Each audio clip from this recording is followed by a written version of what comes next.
नमस्कार विद्यार्थियों। राजकीय महाविद्यालय जैतारण की तरफ से संचालित आज की ई क्लास में आपका स्वागत है। आज की ई क्लास में हम अलाउद्दीन खिलजी की साम्राज्यवादी नीति के अंतर्गत उसकी 4 विजयों के बारे में अध्ययन करेंगे। चित्तौड़, मालवा, सिवाना तथा जालोर।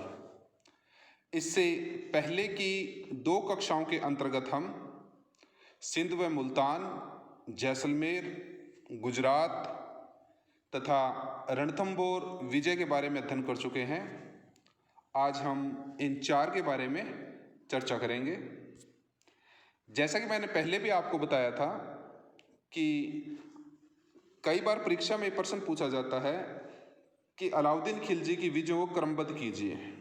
तो आपको इसकी 6 जो विजय हैं, ये गुजरात, रणथंबोर, चित्तौड़, मालवा, सिवाना और जालोर, इन 4 को क्रम से याद रखना है। इन 2 के बारे में हम पहले अध्ययन कर चुके हैं, गुजरात और रणथंबोर के बारे में, और अब ये बचे हैं 4। 1303 में चित्तौड़, 1305 में मालवा, 1308 में सिवाना और 1311 में जालोर। याद रखने के लिए आप आसान है कि चित्तौड़ में यदि आप +2 करते जाएं तो 1301, 1303 और 1305 याद रह जाएगा, और यदि मालवा में आप +3 कर दें तो फिर सिवाना 8 और जालोर 11। कैसे भी आप याद रख सकते हैं, इनको याद रखना है आपको। मैं हमेशा ये कहता हूँ कि जब भी आप साम्राज्य विस्तार के बारे में, विजय के बारे में पढ़ें तो मानचित्र आपके मस्तिष्क में छपा होना चाहिए या पता होना चाहिए कौन सी जगह कहाँ पर है।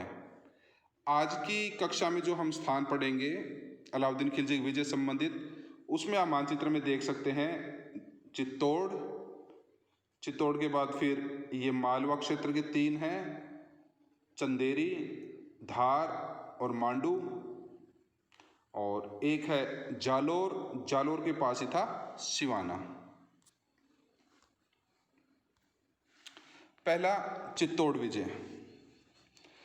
चित्तौड़ विजय का सबसे प्रमुख कारण अलाउद्दीन खिलजी की साम्राज्यवादी भावना थी, क्योंकि वह चित्तौड़ को जीतकर राजस्थान के समस्त राजपूतों पर जहां अपना प्रभाव जमाना चाहता था, वहीं वह गुजरात में खिलजी साम्राज्य को सुरक्षित भी रखना चाहता था। कर्नल टॉड के अनुसार अलाउद्दीन खिलजी मेवाड़ के राणा रतन सिंह की रानी पद्मिनी को प्राप्त करना चाहता था, परंतु कुछ इतिहासकार इसको सही नहीं मानते, जिनमें गौरीशंकर, हीराचंद ओझा, डॉक्टर KS लाल तथा अन्य कुछ राजस्थान के इतिहासकार भी हैं। लेकिन कुल मिलाकर हम कह सकते हैं कि चित्तौड़ पर आक्रमण का सबसे प्रमुख कारण अलाउद्दीन खिलजी की साम्राज्यवादी भावना थी। अलाउद्दीन खिलजी ने 1303 ईस्वी में चित्तौड़ को घेर लिया तथा रावल रतन सिंह ने 7 माह तक अलाउद्दीन खिलजी का बहादुरी से मुकाबला किया, लेकिन अंततः अगस्त 1303 ईस्वी में अलाउद्दीन खिलजी का चित्तौड़ के किले पर अधिकार हो गया। इस युद्ध में चित्तौड़ जिले का प्रथम साका किया गया, जिसमें रानी पद्मिनी ने जौहर किया तथा रावल रतन सिंह ने केसरिया किया। रावल रतन सिंह के अलावा इस युद्ध में गोरा और बादल, उन्होंने भी अद्भुत वीरता का प्रदर्शन किया था। राजपूत साहित्यिक प्रमाणों के अनुसार राजा रतन सिंह इस युद्ध में लड़ता हुआ मारा गया, किंतु जो फारसी साहित्यकार हैं उन्होंने इस संदर्भ में अन्य मत दिया है। जैसे इसामी व अमीर खुसरो का कहना है कि राणा रतन सिंह ने अपनी पराजय के पश्चात आत्मसमर्पण किया तथा वह अलाउद्दीन खिलजी की शरण में चला गया। लेकिन इन मतों को अधिक महत्व नहीं दिया जाता, यही माना जाता है कि राणा रतन सिंह युद्ध करता हुआ वीरगति को प्राप्त हुआ। अलाउद्दीन खिलजी ने चित्तौड़ की घेराबंदी का विस्तार से वर्णन किया है, क्योंकि वह इस चित्तौड़ पर आक्रमण के समय अलाउद्दीन खिलजी के साथ था। कई बार ये प्रश्न पूछा जाता है कि रणथंभौर पर आक्रमण के समय अथवा चित्तौड़ पर आक्रमण के समय कौन सा इतिहासकार अलाउद्दीन खिलजी के साथ था। तो आपको नाम याद रखना है, अमीर खुसरो। और उसी के वर्णन से हमें पता चलता है कि अलाउद्दीन खिलजी ने चित्तौड़ विजय के पश्चात किले में निवास करने वाले 30,000 किसानों का वध करवा दिया था। चित्तौड़ विजय के पश्चात अलाउद्दीन खिलजी ने यहाँ का शासन प्रबंध अपने ज्येष्ठ पुत्र खिज्र खां को सौंप दिया तथा उसके नाम पर चित्तौड़ का नाम खिजराबाद रखा गया। छात्र ये याद रखेंगे कि कई जगह ऐसी हम पढ़ेंगे कि जिनके नाम में परिवर्तन किया गया है, चाहे वो जालोर हो, सिवाना हो या चित्तौड़ हो। तो ये महत्वपूर्ण है कि आप याद रखेंगे कि अलाउद्दीन खिलजी ने चित्तौड़ का नाम बदलकर क्या रख दिया था, वो नाम था खिजराबाद। किंतु राजपूतों के दबाव के कारण, निरंतर प्रतिरोध के कारण 1311 ईस्वी में खिज्र खां को चित्तौड़गढ़ छोड़ना पड़ा था। अगली विजय है मालवा विजय। मालवा विजय करने के लिए अलाउद्दीन खिलजी ने अपने सेनापति आइन उल मुल्क को भेजा था। उस समय मालवा का शासक महलक देव तथा प्रधानमंत्री हरनंद कोका था। हरनंद कोका एक योग्य राजनीतिज्ञ और कुशल योद्धा था। जब आइन उल मुल्क अपनी सेना लेकर आगे बढ़ा तो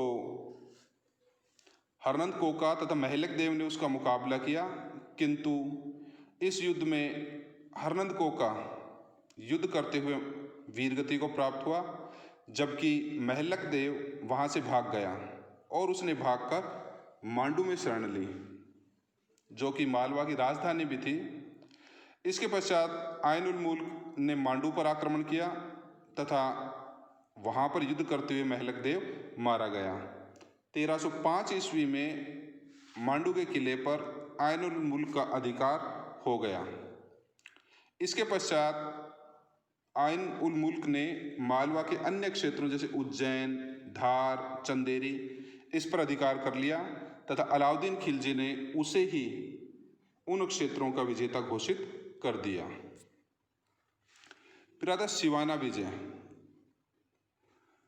सिवाना आप याद रखेंगे छात्र कि मारवाड़ का सबसे शक्तिशाली दुर्ग था। हल्देश्वर पहाड़ी पर स्थित था ये, और राजपूतों का एक प्रकार से राठौड़ राजपूतों का आश्रय स्थल भी था सिवाना। इस सिवाना पर उस समय परमार राजपूत शीतल देव का शासन था। 1308 ईस्वी में अलाउद्दीन खिलजी ने इस पर आक्रमण किया। प्रारंभ में इसकी सेना को बहुत कठिनाइयों का सामना करना पड़ा, किंतु अंततः भावले के विश्वासघात के कारण, जिसने जल स्रोतों को दूषित कर दिया था, उसके कारण जालोर दुर्ग में जल संकट उत्पन्न हो गया था तथा वहाँ पर अलाउद्दीन खिलजी को विजय प्राप्त हुई। इस आक्रमण का नेतृत्व अलाउद्दीन खिलजी के सेनापति कमालुद्दीन गुरुक ने किया था तथा उसे ही सिवाना का इक्तादार नियुक्त किया गया। जैसे चित्तौड़ का नाम बदलकर खिजराबाद किया गया था, ऐसे ही सिवाना का नाम बदलकर खैराबाद किया गया था। जालोर के संदर्भ में याद रखेंगे कि जालोर अभियान अलाउद्दीन खिलजी का उत्तर भारत में अंतिम अभियान था। इस समय जालोर वंश का शासक चौहान वंश का कानड़ देव था। यह अपने समय का एक शक्तिशाली शासक था तथा कानड़ देव और अलाउद्दीन खिलजी के मध्य संघर्ष की जानकारी, युद्धों की जानकारी, कानड़ देव के उत्थान के बारे में जानकारी हमें एक महत्वपूर्ण ग्रंथ से मिलती है, जिसका नाम है कानड़ देव प्रबंध। छात्र याद रखें ग्रंथ का नाम कान्हड़ दे प्रबंध, जिसके लेखक पद्मनाभ हैं। यह माना जाता है कि 1304 ईस्वी में कान्हड़ देव ने दिल्ली की अधीनता स्वीकार कर ली थी। छात्रों को याद होगा कि 1303 ईस्वी में चित्तौड़ पराजित हो चुका था, 1301 ईस्वी में रणथंभौर का पतन हो चुका था, इसलिए 1304 ईस्वी में माना जाता है कि जालोर के कान्हड़ देव ने भी अलाउद्दीन खिलजी की अधीनता स्वीकार कर ली थी। किंतु अलाउद्दीन खिलजी ने इसके ऊपर आक्रमण क्यों किया, इसके बारे में भिन्नता पाई जाती है। यह कहा जाता है कि कान्हड़ देव ने अलाउद्दीन खिलजी को रण क्षेत्र में मुकाबला करने की चुनौती दी थी, क्योंकि दरबार में अलाउद्दीन खिलजी ने यह कहा था कि कोई भी हिंदू शासक उसका मुकाबला नहीं कर सकता। यद्यपि कुछ इतिहासकार इससे सहमत नहीं हैं और वो ये मानते हैं कि जैसे अलाउद्दीन खिलजी ने राजस्थान के अन्य राजपूत दुर्गों को, किलों को जीता, उसी की कड़ी जालोर दुर्ग था। लेकिन इसके बारे में कान्हड़ दे प्रबंध से एक हमें अन्य कहानी के बारे में पता चलता है, जो कि कान्हड़ देव के पुत्र वीरमदेव तथा अलाउद्दीन खिलजी की पुत्री फिरोजा की प्रेम संबंध के बारे में है। उसमें ये बताया गया है कि वीरमदेव द्वारा फिरोजा के प्रेम को अस्वीकार करने पर उसने प्रतिशोध लेने के लिए जालोर पर आक्रमण करवाया था। ये कहा जाता है कि 1311 ईस्वी में फिरोजा ने अपनी दासी गुल बहिस से उत्पन्न पुत्र मलिक शाहीन के नेतृत्व में कान्हड़ देव के विरुद्ध एक सेना भेजी थी, किंतु प्रारंभ में यह सेना परास्त हुई तथा उसके पश्चात कमालुद्दीन गुर्ग के नेतृत्व में सेना भेजी गई। काफ़ी समय तक घेरा करने के पश्चात बीका दहिया ने कान्हड़ देव के साथ विश्वासघात किया, जिसके कारण कमालुद्दीन गुर्ग के लिए जालोर पर अधिकार करना आसान हो गया। बीका दहिया के विश्वासघात के समय हमें एक नया उदाहरण देखने को मिलता है, वो ये कि राजस्थान के जिन दुर्गों पर अलाउद्दीन खिलजी ने अधिकार किया है, चाहे वो चित्तौड़ हो, चाहे वो रणथंभौर हो, चाहे वो सिवाना हो, सभी दुर्गों पर उसने विश्वासघातियों का सहारा लिया तथा उनको दंडित भी किया। लेकिन बीका दहिया की हत्या उसी की पत्नी ने कर दी। इससे पता चलता है कि भारत में नारी शक्ति देशद्रोहियों का अंत करने में भी पीछे नहीं थी। अलाउद्दीन खिलजी के साथ युद्ध करते हुए कान्हड़ देव अपने परिवार सहित वीरगति को प्राप्त हुए तथा अलाउद्दीन खिलजी ने प्रारंभ में कमालुद्दीन गुर्ग को उसकी जिम्मेदारी सौंप दी और इसका नाम जलालाबाद रखा गया। छात्र याद रखेंगे कि 1311 ईस्वी में खिजर खां चित्तौड़ को छोड़कर चला गया था। उस समय कान्हड़ देव के भाई मालदेव ने अलाउद्दीन को किसी प्रकार से प्रसन्न करके चित्तौड़ की सूबेदारी प्राप्त कर ली थी। इस प्रकार से अलाउद्दीन खिलजी के उत्तर भारत का अभियान पूरा होता है। छात्र याद रखेंगे कि उत्तर भारत में अलाउद्दीन खिलजी ने प्रथम आक्रमण राजस्थान में अलाउद्दीन खिलजी का प्रथम आक्रमण जैसलमेर पर हुआ था और अंतिम आक्रमण जालोर में हुआ था।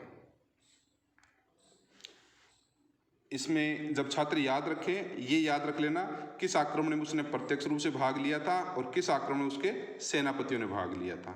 जैसलमेर आक्रमण में याद रखेंगे कि उसके सेनापतियों ने भाग लिया था, उसने स्वयं प्रत्यक्ष रूप से भाग नहीं लिया था।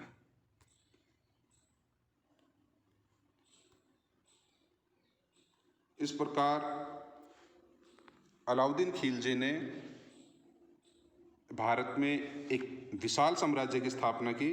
जालोर विजय के पश्चात टोंक, बूंदी आदि क्षेत्रों के राजाओं ने भी अलाउद्दीन खिलजी की अधीनता को स्वीकार कर लिया था और उत्तर भारत की विजय पूर्ण करने के पश्चात अलाउद्दीन खिलजी ने दक्षिण भारत को विजय करने का निश्चय किया।